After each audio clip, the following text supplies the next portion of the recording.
Bonjour, bonsoir, ça dépend de l'ère à laquelle vous nous recevez en ce net moment sur KN Vision Télévision, votre chaîne d'échange des idées et de responsables. Un grand merci Nabandeko Baza Olanda Biso partout dans le monde entier. Un grand merci Nabandeko Bazaliko Olanda Biso. Un grand merci Nabandeko Olunion surtout Bazaliko Zouatan Nabango ya partager sur KN Vision Télévision. Un grand merci Nabandeko ba participer à tout pesibino merci. Toujours au Senga, na bande de surtout les Congolais partout bazali. S'il vous plaît, vous rejoindre KN Vision Télévision, chaîne où tous en poste ba Congolais baloba. On tous les rubriques où lequel demande le peuple congolais, s'il vous plaît, la République démocratique du Congo, pour na toujours le bas tellement ébélé, mais toujours mon solution té. Donc le bas qui quelqu'un demande le peuple, tous en makambo belé à chaque jour, mais tout kutanara awa yo ndeko place ozali opesa makanisi na yo oyo nini to salema pour la République démocratique du Congo. Lelo que demande le peuple ya lelo, que demande le peuple, que demande le peuple bandeli en 3 fois. Bandeko na biso bazalara na Mozambique précisément na Maputo bazali na Mawa. Ba oti ko perdre deuxième secrétaire ya ambassade ya République démocratique du Congo na kati ya mboka Mozambique précisément na Maputo où ezali capitaine na bango ndeko na biso kombo na ye Moïse Wutu Shaumba na bandeli papa Moïse Wutu Shaumba obozo mona na photo to tia un grand caractère pour que bon mona ye bien bandeko ba koye ba ya kufa ki depuis le 8 septembre ya année passée 2021 mais tilelo tozali dans le mois de janvier 2022, ceux qui ont été ko benga Kinshasa pour que ba ko aider ba ko rapatrier même ko enterrer de quoi ne fils que kuna corps na eti lelo ezali na hôpital central il y a na morgue il y a hôpital central il y a Maputo ti lelo corps na ezali depuis le 8 septembre à Kufa toujours au sein de la ministre des Affaires étrangères s'il vous plaît ba hôtel à Makambo. Année passée, tout ça, il y a une mission belé, il y a belé dans l'ambassade. Mais, solution, ils ont marqué. Il y a s'il vous plaît, il y a une presse, il y a même que le belé là. Il y a besoin de KN Vision Télévision, toujours, c'est essentiel. Mais comme on a des vidéos, il y a des messages, des informations, vous voulez partager tout le belé pour que le message soit véhiculé. Mais, batoye ba toujours garder ou malamu mais ou mabe ya ngba ba ko publier. En tout cas nos condoléances na famille à papa na biso Wutu Shaumba Moïse place bazali biso na kata KN Vision Télévision tu ko ça la part na biso comme ba ki méditer ba ko lobelela ya on toujours ko lobeto o senga vraiment na gouvernement s'il vous plaît boye ba ko tala na makambo depuis le 8 septembre, papa n'a pas Moïse Akoufaki jusqu'à présent, quand on a été dans l'hôpital central, il y a Mozambique dans morgue. S'il vous plaît, Boyeba, Kotia, Maboko, et Koyeba Rosala, Malamu Mingi. Que demande le peuple Yabiso, Yalelo, Tokoyoka, papa Nabiso, Kakuji was en États-Unis, Tokoyoka, papa Nabiso, Moïse Ivangu, Tokoyoka, papa Nabiso, Timothée, na que demande le peuple, oh, Yotozango, pour ça, Bandekubaï Bakoloba.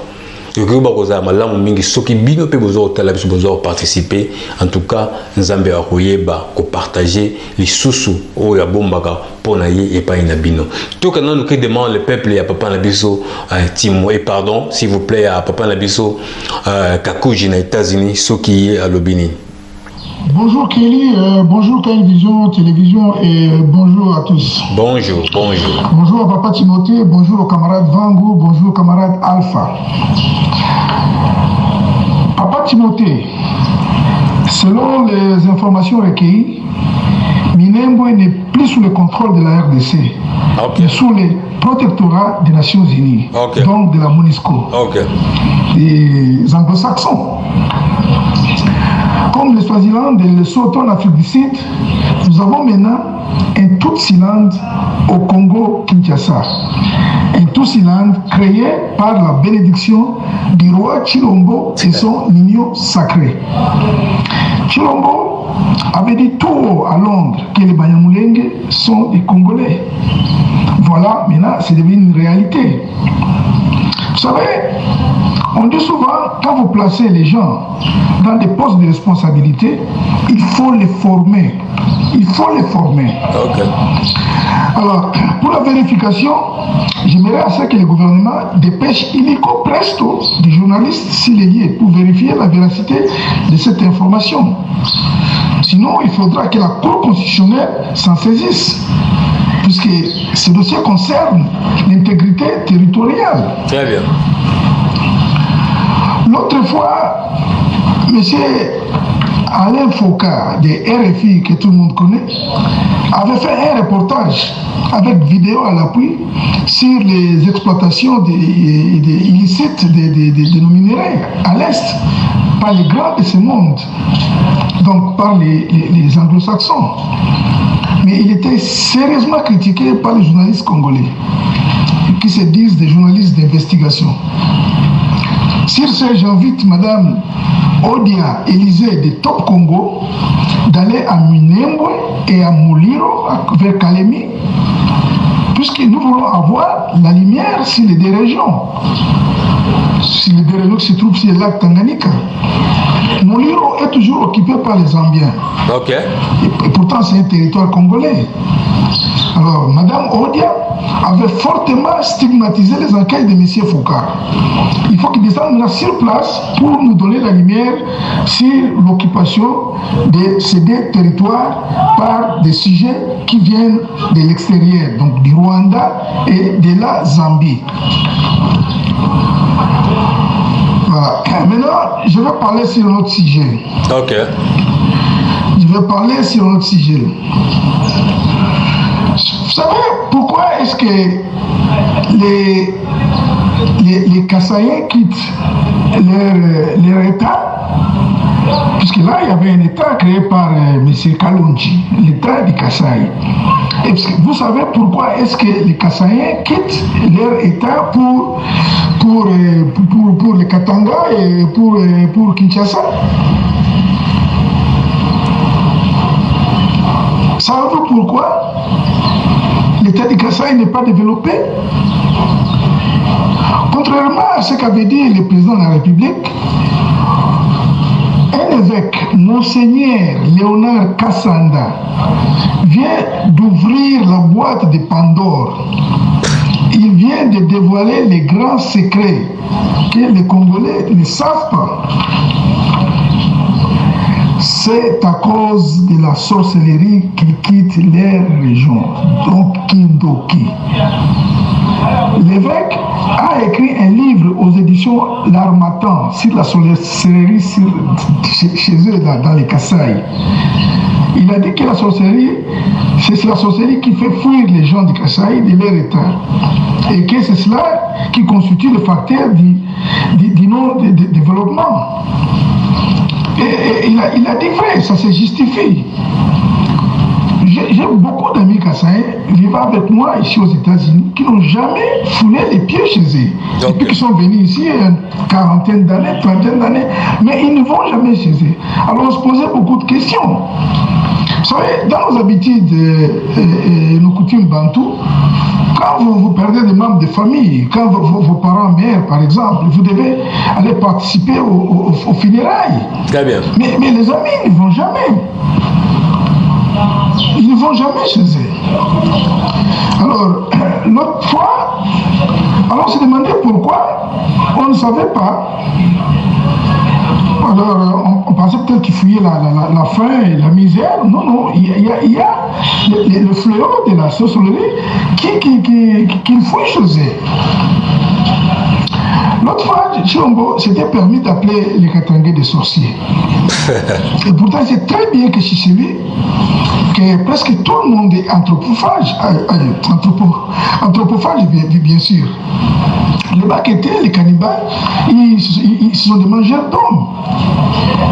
Et puis, à voir comment les amis se comportent à Lubumbashi, à Likasi, à Kolwezi, avec leur vélo moteur, je donne totalement raison à l'évêque Léonard Kassanda. Donc c'est tous des sorciers et qui sont venus ici et ont transformé les Katanga en un monde pandémonium. Vous savez, ils doivent rentrer chez eux. Ils doivent rentrer chez eux. Les Tutsis et les Kassaïens posent un très grand problème pour le Congo, pour la stabilité du Congo. C'est un peu ça. Ok, Kelly, merci, bye bye. Un grand merci Papa Nabiso Kakuji na États-Unis na participation na yo.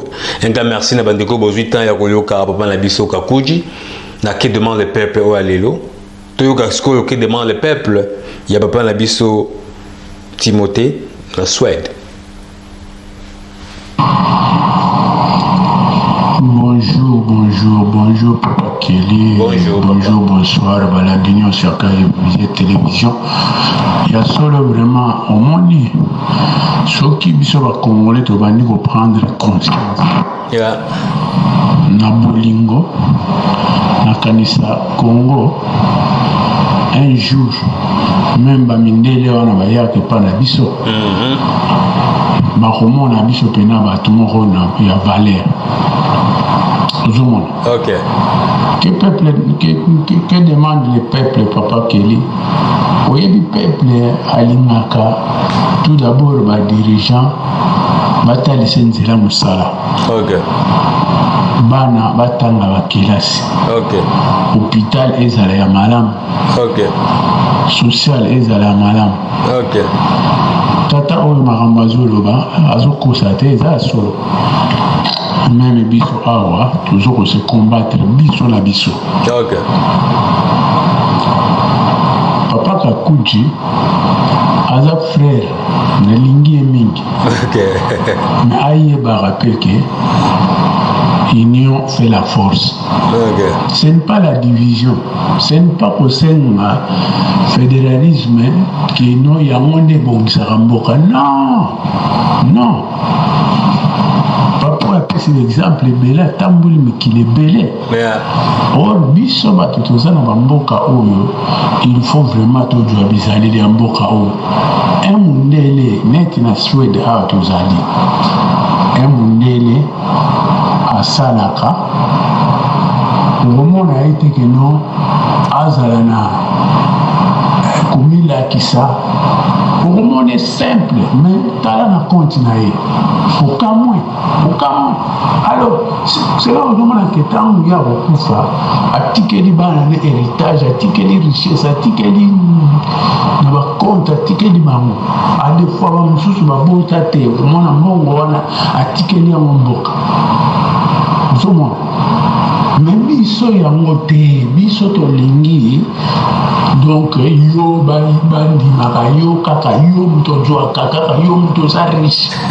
Or, tous ça pauvre, même Bible zolo bango, tous ça misérable, tous ça pauvre, tous ça ni. Parce que tous ça na conscience mon côté ya bon ça mo kana biso. Tous ça na conscience mon côté que peuple na biso doit souffrir. Très bien. Alors, il y a un moment où on a que moyen vraiment biso mon côté de conscience exacte, il y a un moment où on a étranger qui va profiter. Ils vont profiter de la faiblesse de biso. Ils vont profiter na rozanga koyeba na rozanga kososola que oyo ngana zo pesa étranger. Est-ce que a kusunga mboka?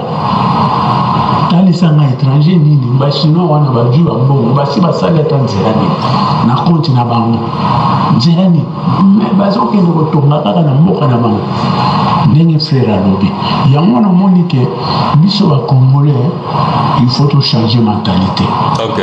Il faut changer mentalité. Totika koinana, totika kuswana, totika kufinga, totika. Papa Kelly, Mobutu aloba yango. Après moi, c'est la délige. Yango toujours mon até. Yango toujours mon parce que tu vois kinzambe. Tu vois kinzambe puis tu vois qui conscience na biso. Ok.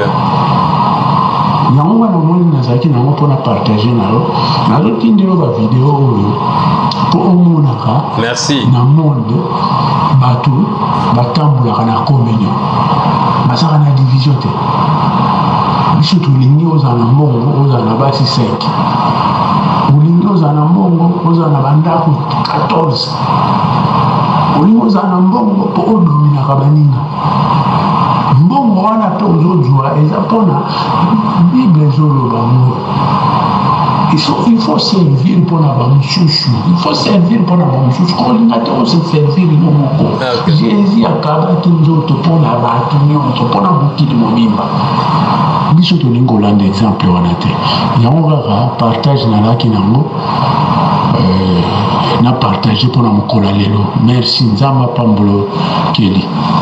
Zamba Pambola yo paye papa na biso Timothée na Suède Nzamba Pambola bandeko soit KN Vision Télévision que demande le peuple ya papa na biso Timothée na Suède alobi bolingo ezala bolingo tolingana surtout lingane biso na biso ba congolais biso na biso ba africain tokoyeba ko atteindre place tozo linga tokema tioka que demande le peuple ya papa na biso Moïse va en Espagne soki ya lobinini ouais allélo. Bonjour et salam belé na comment Nzambe. Bonjour papa Moïse. Bonjour. Que demande le peuple congolais Zawosenga Boyokani. Merci. Que demande le peuple congolais Zawosenga Tondi Marape va conseil à Malamu. OK. Que demande le peuple congolais Zawosenga Kimia. Alors pour Nayango Zani Nezali que exemple moi que Ngai Nazalaka mi te maintenant comme la monsieur Félix Tshisekedi le président. OK. Le premier jour à chaque pouvoir comme on a Facebook officiel na imoko. Il pas na ko répondre nga na opesa ba conseil pour na ba mbemba bona boy. Ezalaka bien page n'est pas une vraie page officielle na page officielle mais une fois la bisa ketala au monde ngizawana yo za mutakasai ubeto baka bref to sola po to ba démocrate yo za muluba kabuya za muluba kabunja za muluba kati ubebe comme ka baluba tous les trois points. OK. Ça l'équilibre politique. Longola Kabundi, Longola est comme président IDPS, Tikaka Kabuya président et secrétaire général, mais Longola Kabundi, sur Longola Kabundi, et ça la biebocha, Congo, ou Mungala, ou Swahili na position. Balinga, Aza Sumuluba Katiti, Aza Mulubate. Pour conseil na pédagogie. Bon, Nzambali, nous appelons au PC conseil. Non, c'est la réponse. Non, mon agaba a bloqué là. On comprend les avec ma bille. Soit on a un message où il y a accompagné une quantité de réponses sur Olivier Le et moi. La population sur le ballon là, Kabundi, où on a peine de ballon là. Pour nous sentir à la gêne, on a zani bien ma bête. Mais dans la petite vitesse, mon gros ça la détruisement à l'IDPS. Et les yango ils ont aucun détruisement. Sur la zama, il était dans le détruisement. Bon, balasima ba conseil et salisaka ba maninga mususu. OK. Tant au ka benga ba conseiller ça était ka cause na diplôme licencié docteur non. Roi Salomon zalaka ba conseiller ba zalaka ba diplômé te.